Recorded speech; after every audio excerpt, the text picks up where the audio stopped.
What was it like in that locker room when you had Breeze and Rivers, and like what were guys saying internally about that process? Well, I got spoiled, man. Like I really did because I didn't. You don't.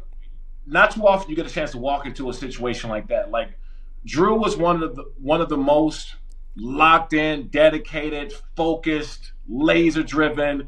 He was going straight to the weight room. He was going straight to the film room. He was like always on course for his destination. That's how locked in he was.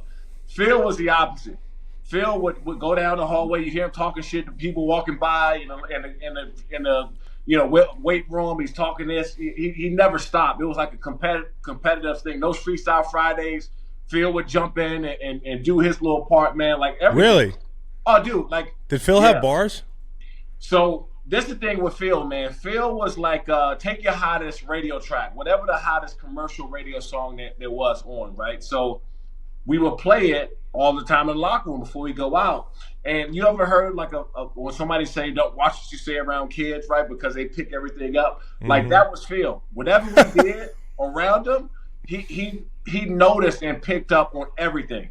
How somebody walk, how they talk, what they freestyle Fridays, like a term, a slang that we would use. Like Where you'd be like, "Damn, I thought you were out of touch, dude. You've been listening." no, dude, dude, it's the wildest thing ever. And I got 1,000 field stories, man. But I think one that really stick out is, we'll be in a defensive film room and or the linebacker meeting room, and we're watching film of the previous game or the upcoming game or whatever, and we hear somebody walking down the hallway and somebody's rapping. We like what? And we walk by and it's Phil. And we just burst out, start laughing, man, because it may be the song that we just finished listening to in the Right. locker room that he just picked up on, and now he's rapping about it. So, but it was like I said, I don't want to take anything away from Drew because Yeah. Drew was he's a Hall of Fame quarterback, great Yeah. quarterback. But I think Phil, when we had Phil, Phil was more suited for the team that we had, right? We was talking a lot, man. We were very like flamboyant and, light up big names. And Phil kind of fit right in this theme because he was always going to fire back at all times. Yeah. No, I mean, incredible to have both those guys in the same building, and it worked out for both teams. I've heard people say that Phil never cusses, but I know Phil cusses because one time on the field he called me a cuss word. And so I don't know if you can confirm that you ever heard Phil cuss, but I've heard it. I never heard it. One day we were getting after them pretty good in practice, turnovers, and we would jump in Phil's face and point at him and touch him and stuff after, play around and piss him off. And I thought that I almost got him to cuss one time. He was so mad, and he didn't. And that's when I knew that there was no way at that point to get him to curse because I had him we had him to the point where we were talking so bad to him in practice, picking the ball off. Crow had an interception, turn around, Quentin Jammer had an interception. I'm batting down passes from the line of scrimmage and getting this close to his face and pointing at him.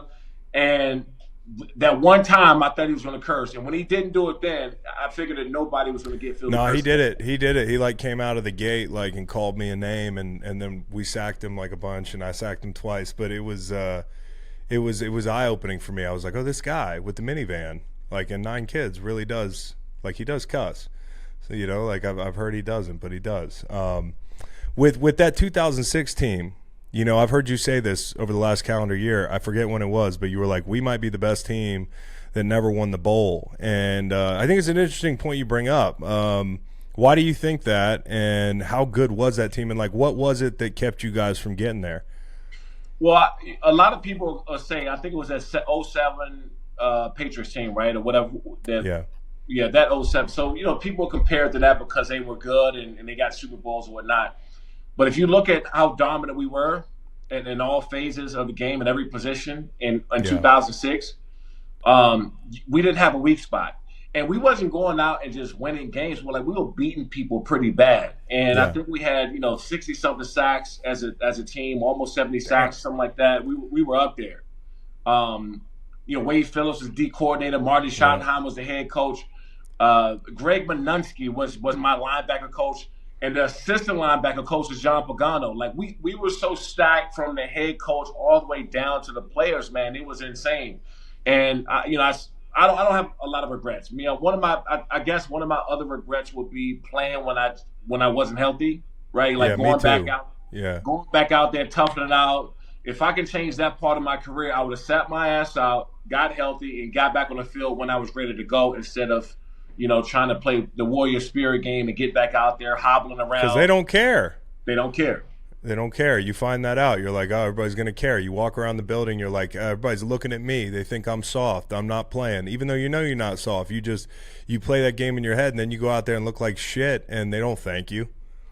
No, in fact, they'll use it against you, especially when it's Yep. time to negotiate, right? And I tell any younger guy when I talk to him, I say, listen, if you're not 100% or close to 100%, and you go out there and you're hobbling around at 50% and you hurt yourself, that 1 week injury turns into a lingering 4.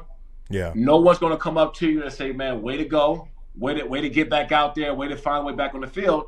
They're gonna say, yeah, well, you didn't make any plays. You've been gone You look because you've been different. just a body out there. So I tell all these guys, man, get healthy. The other thing is, not winning a ring. Like we Yeah. had a legit shot, I would say between 2005 and 2010 to win one ring for sure, but possibly two or three. And the fact that we didn't, that part still bothers me, man, because we had Hall of Fame guys, Antonio Gates and Phillip Rivers, LT. I played with 4 or 5 Hall of Famers, right? Yeah. And for us not to have a ring during that time, it still gets under my skin pretty good.